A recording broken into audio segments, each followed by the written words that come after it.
Over this weekend, I am out exploring a city which has two worlds. This city, on one hand, is a bustling capital of China. On the other hand, has an old world charm of hutongs and palaces.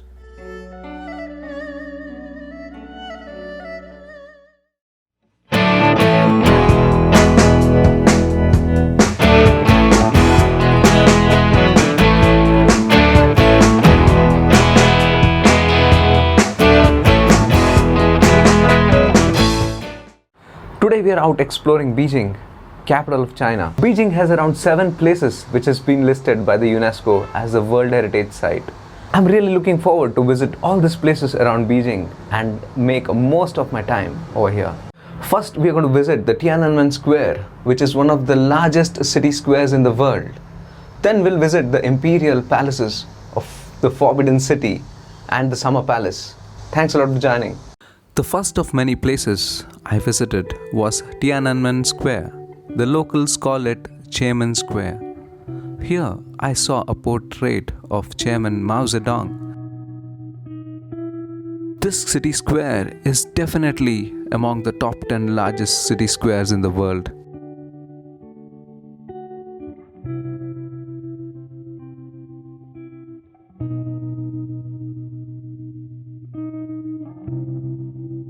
Just taking a walk around the square, you get to see a war memorial.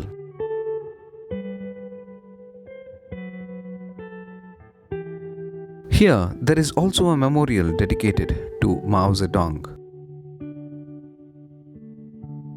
The Tiananmen Square has a great cultural significance and it's a site of several important events in Chinese history. If you are in Beijing, this is one place surely you would need to visit.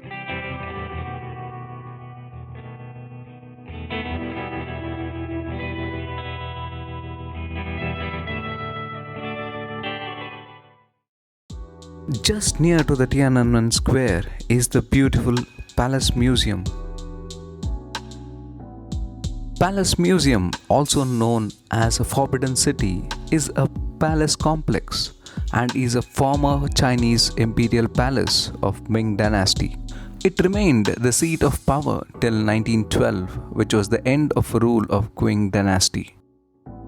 The Forbidden City served as the home of emperor and their household, as well as the ceremonial and a political center of Chinese government for almost 500 years. Constructed from 1406 to 1420, the complex consists of 980 buildings and covers 7,180 acres. This palace exemplifies traditional Chinese palatial architecture and has influenced cultural and architectural developments on East Asia and elsewhere.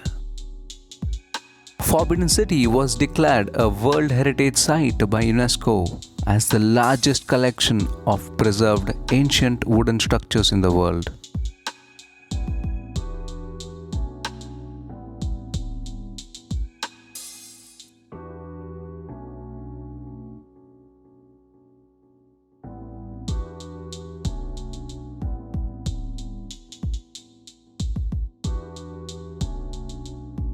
I had a great time visiting Forbidden City.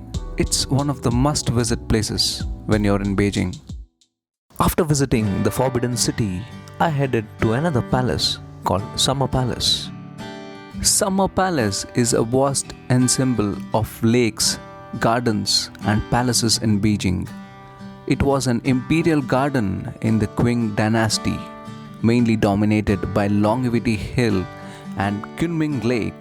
It covers about expanse of 2.9 square kilometers and 3/4 of which is in water.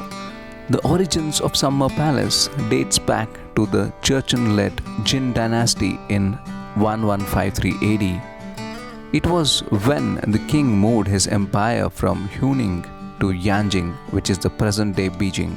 In the year 1912, when the last emperor was expelled, 2 years later, Summer Palace was opened to public. In 1949, Summer Palace briefly housed the Central Party School of the Communist Party of China. In the year 1998, the Summer Palace was designated a World Heritage Site by UNESCO. Visiting Tiananmen Square, the Forbidden City and the Summer Palace was indeed wonderful. In our upcoming journeys, we are going to explore many more wonderful places in Beijing and in China. So stay tuned for more updates. Thanks a lot for watching.